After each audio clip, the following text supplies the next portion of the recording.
Nesse último sábado, dia 25 de abril, o Supremo entregou a todos nós uma das decisões mais intrigantes e reveladoras dos últimos meses, dos últimos tempos, talvez do último ano. Por 3-1, a segunda turma rejeitou e isolou o voto de Gilmar Mendes, que tentou soltar o advogado Daniel Monteiro. O advogado foi preso junto com o Vorcar e junto com o PH Costa, o tal do ex-presidente do BRB, por intermediar 146 milhões de reais em propina entre Vorcaro, Banco Master, PH Costa e sabe-se lá mais quem. Sabe-se lá por enquanto, a gente vai saber em breve mais quem, inclusive ministro do STF. Eu vou te explicar nesse vídeo, tá? O que o Gilmar propôs de concreto para tentar soltar esse advogado e por que que ele queria soltar exatamente esse advogado. Ele não votou para soltar o ex-presidente do BRB, mas quis soltar o advogado. Eu vou te explicar por que o Gilmar quis fazer isso e também o que significa os outros ministros derrotarem em uma votação como essa o ministro Gilmar Mendes. Vou te explicar como isso muda o equilíbrio do jogo, da gangorra, das trincheiras que estão acontecendo dentro do STF. Meus amigos, galera, eu sou André Marcílio, advogado, galera, comentarista jurídico, e peço que vocês se inscrevam aqui no nosso canal e deixem o seu like nesse vídeo. Bom, o fato, como eu mencionei, é esse. O placar foi 3-1. Votaram a respeito da prisão, da manutenção da prisão. O André Mendonça tinha prendido por decisão monocrática tanto o ex-presidente do BRB quanto esse Daniel Monteiro, e aí levou para a segunda turma referendar a decisão da prisão preventiva dele.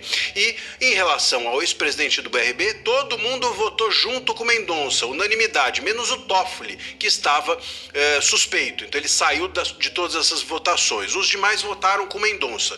Referente à prisão do Daniel Monteiro, aí sim nós tivemos essa variação. O Gilmar Mendes votou para soltá-lo. Eu vou te contar agora o que disse o Gilmar, o que o Gilmar propôs para soltar o tal do Daniel Monteiro. Ele propôs que se substituísse a prisão preventiva desse advogado por uma tornozeleira eletrônica, em primeiro lugar, pela suspensão da advocacia dele. Imagina, suspender a advocacia de alguém que está movimentando 146 milhões. Você acha que essa pessoa está preocupada em advogar? Tudo que essa pessoa não faz até agora é advogar. Mas ele quis tornozeleira eletrônica, o Gilmar propôs suspensão da advocacia e proibição de mudança de residência. Para um advogado, como eu mencionei, que movimenta 146 milhões de propina e 74 milhões de reais já transferidos entre Vorcaro e os seus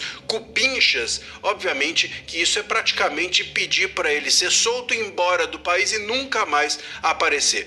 Todos os ministros, como eu mencionei, o Toffoli está fora, todos os ministros foram contra o voto do Gilmar e mantiveram por unanimidade a prisão do PH Costa e isolaram, deixaram em minoria a votação em relação ao Gilmar Mendes. Agora, eu vou te explicar o que eu disse no início do vídeo. Galera, por que o Gilmar só quis soltar esse advogado e não o PH Costa?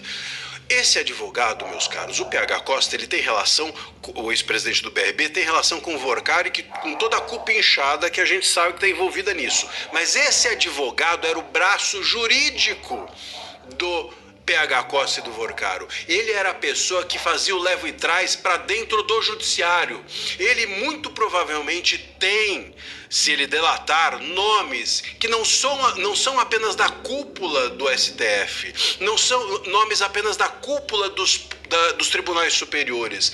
Muito provavelmente esse advogado, esse Daniel Monteiro, ele tem nomes da base do judiciário, talvez da primeira instância, talvez da segunda instância, da advocacia de uma forma geral. Se ele falar o que sabe, talvez caiam esses advogados que vivem batendo palma pro STF, talvez caiam esses juízes de primeira e segunda instância que a gente nem conhece e não sabe o nome, mas que provavelmente estão nesse rolo também, porque não é possível que ele tenha comprado a cúpula do judiciário e não tenha comprado a base do judiciário. Pô, bem mais barato, Gilmar, inclusive, não é? Só dinheiro com advocacia. Em 2024, o Vorcaro gastou R$500 bilhão, 500 milhões de reais foram gastos com um pagamento para consultoria para esse e para aquele.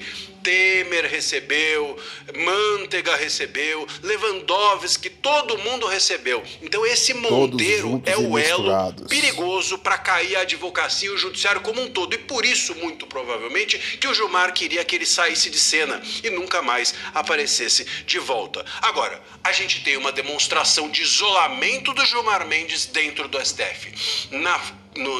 No enfrentamento de forças, no racha que existe dentro do STF, existe já consolidada uma resistência interna que está vencendo a turma do Gilmar. O Gilmar e a sua turma hoje sofrem um enfrentamento do próprio STF. O STF está combatendo a banda podre do próprio STF e isso é muito positivo e está vencendo. O isolamento do voto do Gilmar dentro desse contexto de querer tirar de cena um advogado que pode expor o judiciário e a advocacia, o Gilmar ficar isolado num voto como esse mostra que a turma que resiste ao Gilmar e à sua turma está dentro do STF ganhando força e resistindo, e isso é muito importante para que a gente consiga ter uma solução real, verdadeira, de punir os envolvidos e talvez expurgar do STF essa banda podre que vem estragando a justiça